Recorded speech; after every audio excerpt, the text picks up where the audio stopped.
everyone, welcome back to my channel. My name is Jessie and today we're going to be doing my March wrap up.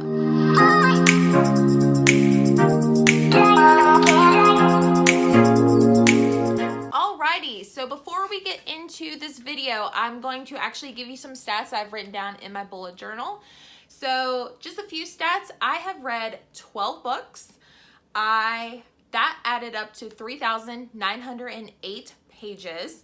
The genres that I read 2 romances, which is very different for me, 1 horror book, and then 9 thrillers. And as far as my ratings, I had 4 5-star reads, 1 4-star, 3 3 stars, 1 3.5, and then I had 2 DNFs. I'm also going to go in chronological order, so we'll start with what I read at the beginning of the month and work our way down to now. Also, let me know down in the comments if you like this new setup I thought of. I was getting a little tired sitting on the floor next to my bookshelf, so I wanted to give something a little bit more, I don't know, a little some. So let me know in the background because I'm really curious. If you like the old background, I will definitely go back to the spare bedroom where all my books are and just sit on the floor from there. The first book that I want to talk about is Bad Mommy by Taryn Fisher. It's also known as I Can Be a Better You. I am having a little bit of a hard time trying to remember exactly what I thought about this one. I did rate it 3 stars. I feel like if this was my first Taryn Fisher book, I may have appreciated a lot more, but I don't know. She did also write The Wives, which was newly released, and I did really enjoy that one, but this one I feel like was not my favorite in my opinion. I don't know, like it's so weird to like describe this book, but this one has a very brief summary. I'm just going to read what the synopsis says. When Fig buys a house on West Barrett Street, it's not because she likes the neighborhood or even because she likes the house. It's because everything she desires is in the house next door. The husband, the child, and the life that belongs to someone else. So in the beginning, you kind of get this feeling that Fig, who is our main character, believes that her lost child, like I believe she lost a child while being pregnant, her child's soul has been transferred to another child who's around the same age as what her child would have been now. And so she immediately becomes obsessed with the child and she buys the house next door and becomes very close to the husband and the wife of the child. And I don't know, it started out really good, but then I feel like all of her reasoning for what she did, like for the child, kind of just like evaporated a little bit. Like it was sprinkled here and there throughout the rest of the book, but it just, I don't know, like I feel like her motives just didn't, like I feel like she didn't know what she wanted, honestly. So it was a really confusing time reading this. I did overall enjoy it, but I wouldn't recommend it, just my personal opinion. So yeah, the next books are going to be part of my backlist readathon. The first one that I read was my diverse pick and my recommended pick, and it is All Your Perfects by Colleen Hoover. I don't own this book. This was actually a library book. So, but I gave this one 5 stars. I absolutely loved this book. I think this is probably my favorite Colleen Hoover book that I've read. I've only read this one in Verity, so that doesn't really say much, but I absolutely loved this one. Like it had me sobbing so hard, and I just loved everything about it. It follows 2 different timelines about this couple. You follow the timeline of when they meet and when they're also married, like years into the future. And in the future, they're having some marital problems. And in the past, you see them like fall in love with each other. And this book was just so great. The reason why it's diverse, it has the subject of infertility, which is something that I actually struggle with myself. And I just loved how this book like executed every little bit, from like the romance to the diversity to everything. Like it was absolutely an amazing piece of literature, and thank you, Jacqueline. I absolutely love this book. Love it. I can't wait to read more of your recommendations. So the next one that I did was Pet Sematary by Stephen King. This was my horror pick. This was also my book that intimidates me the most. And I also did a video, it's me reading Stephen King, also comparing it to the movie. I will link that video like in the cards or in the description down below. Definitely check that one out. But I absolutely loved this one too. And yes, I did give this one 5 stars as well. I absolutely loved it. I'm not going to share too many thoughts or what the story is about. If you want to know more information, definitely check out that video. The next prompt was the book that you're most excited for, and I was so excited to read Mark Edwards' Here to Stay. This was also a book club pick for the month of March, and unfortunately I ended up DNFing this like really early on. I felt that the characters were unrealistic and unbelievable like from the very beginning. If you're not sure what this one is about, it's about a man named Elliot. He meets this woman named Gemma very early on, and he is like instantly connected and in love with her. They end up getting married. Right after they get back from their honeymoon, her parents need somewhere to stay, so Elliot invites them to come stay with them. They also bring Gemma's sister. There's a lot of like uncertainty of like what this family is about. And I felt like the chemistry between Elliot and Gemma was very rushed. And I can kind of understand why, because there's a whole other story besides their romance. But it was just like boom, boom, boom, instantly in love, married. And then when I met her parents, it was just not believable. I wasn't a big fan of this. I know a lot of people are loving this book, but I couldn't get past it. Also, before we move on, this was my pick for blue on the cover as well. Next was the shortest book on your TBR, and I picked The Chalk Man by CJ Tudor. I ended up giving this one 3 stars as well. I wasn't really invested into the story. I truly didn't really care what happened. And I don't know, this follows like, it's got very similar like Stephen King's It vibes, but it's much shorter, I might add. But this follows like, I think a 20-year difference, and it involves this guy named Eddie and all of his friends, very much like the kids from It, and they witness these like gruesome murders, and 20 years later they have to come back and like try to figure out what's going on. I'll be honest, this one really confused me. I was not really a big fan of it, but I did give it 3 stars for a little bit of a different spin. But if you want something very similar to like this, I would just stick to Stephen King's It, my personal opinion.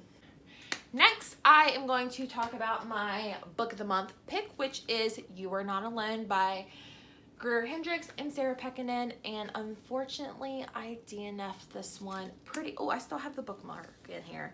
I DNF'd it at page 142. This started out pretty strong with a bang, but then like slowly over time I was just like wanting the story to like get to a point, and I couldn't force the book to go any faster. And honestly, I was like, you know, I could be reading other books a lot quicker and probably enjoying my time a lot more. So I DNF'd this one, unfortunately. So I honestly think this author duo is just not for me. I did not like The Wife Between Us. I thought The Anonymous Girl was okay. This one, not my cup of tea.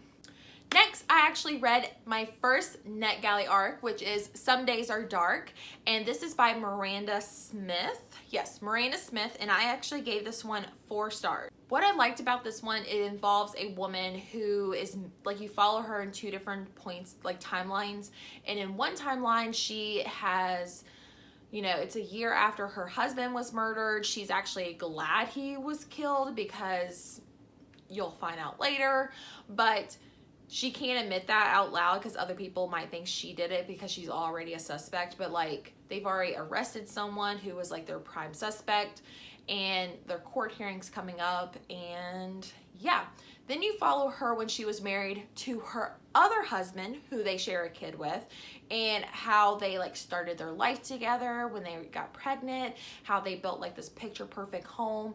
And you kind of see where her relationship with her first husband kind of like drift off a little bit. But in the present point of view, the person that has been arrested for her late husband's murder is actually getting off because they found new evidence. So now she is having to try to piece together who really murdered her husband, because everyone's looking at her now that this other person is getting released. So I really, really enjoyed this book. It definitely kept me like turning the page, even though I was reading it on my Kindle. I would recommend this. I'm pretty sure this is a debut author, so definitely check out her work. And I believe this one has already been published. I think it came out on the 16th, so definitely check that one out as well. The next one that I read was The Bromance Book Club by Lyssa Kay Adams. I loved this book. This was also my other romance pick.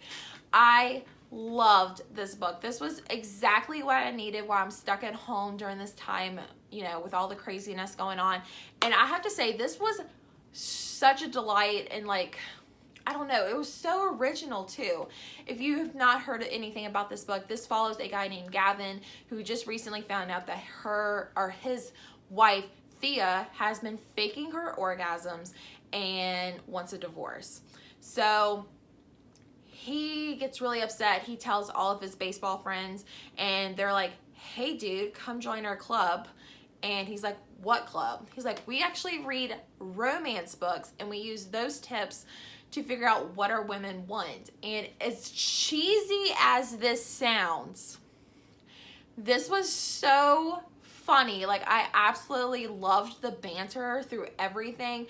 I loved the romance and everything. It was so funny. I don't know how to describe this in any more possible, but definitely check this one out. The next one is actually Turn of the Key by Ruth Ware. I'm actually not going to give you my synopsis or my thoughts on this one, just because this is also part of that video, and I'm still trying to figure out what I think about this one and my rating as well. I don't think this one I've actually given it a rating officially. So this one follows a woman named Rowan, and she actually takes a job offer where she has to go live in this smart house. It's an older house that's been renovated to be smart house and like full of technology, but she also has to, you know, be a nanny for these children. And she kind of learns that some spooky things are happening in the house. But the interesting part about this book is it's in letter form. She's writing, like, the story is told through letters to a lawyer that she's trying to get to represent her, because she is actually put in jail for the murder of one of the children. This one is very well loved by a lot of people, and I don't want to give too much away about my thoughts. Definitely check out that other video. I just had to share the Bromance Book Club, but this one I want to kind of save for that video. So yeah, definitely stay tuned for that video as well. Next book was actually not part of that video, but it was another arc. This is Little Secrets by Jennifer Hillard. I loved this book. I gave this one 5 stars. I loved Jennifer Hillard's other writing, which is Jar of Hearts. Definitely check this one out. It comes out in April, so you should be able to receive it in a physical form in no time. But I absolutely loved this book. It was everything that I hoped it would be. It had a lot of twists and turns. I will say this, I personally saw like the big reveal of like who done it pretty early on. I would say like halfway through the book, but I did not let that stop my rating, because I absolutely loved this book, and my friend Kayla was also reading it at the same time. We were trying to race each other to figure out who would get to the end. I lost, so good job, Kayla. But we both ended up loving it and both gave it 5 stars, so definitely check that one out when it comes out in April. The last and final book I have not rated, because I am still currently reading it. I think I have less than 60 pages left, but this is Behind Every Lie by Christina McDonald. I've heard good things about this author, and I don't want to give this one a full rating just because I personally don't know what I'm going to rate it. But as of right now, this is a standard 3-star read, and I think the reason why I'm not really enjoying it is the big act has already happened, and now we're following everything that's happened after to try to piece everything together. And I don't think I like books like that. I think I like things leading to a big act, if that makes any sense. I'll kind of explain. But this one involves a woman named Eva. She has woken up from the hospital and she was struck by lightning. the night that her mother was murdered. They found her not that far from the murder scene.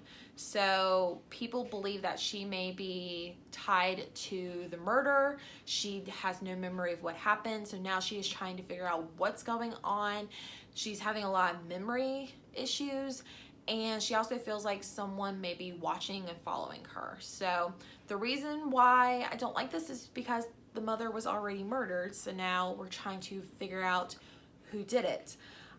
I like books where like it leads to the murder, if that makes any sense. I know that sounds really awful, but I think that's why I'm having a hard time like really getting invested into this one. But again, I only have 60 pages. I think we're getting to the big reveal part, so I will definitely let you guys know.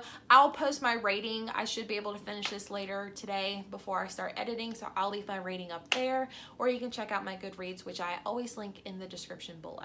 Alright guys, that is everything for this video. Definitely let me know in the description if you like this background. If you want me to go back to my old setup, I totally can. It won't hurt my feelings. But also let me know down below, what was your favorite book that you read this month? So definitely let me know. Don't forget to subscribe to this channel because I always post videos at least once a week. And also follow me on my Instagram. It's at readingwithjess_. And I guess until next time, I will see you guys in a future video. Bye, y'all.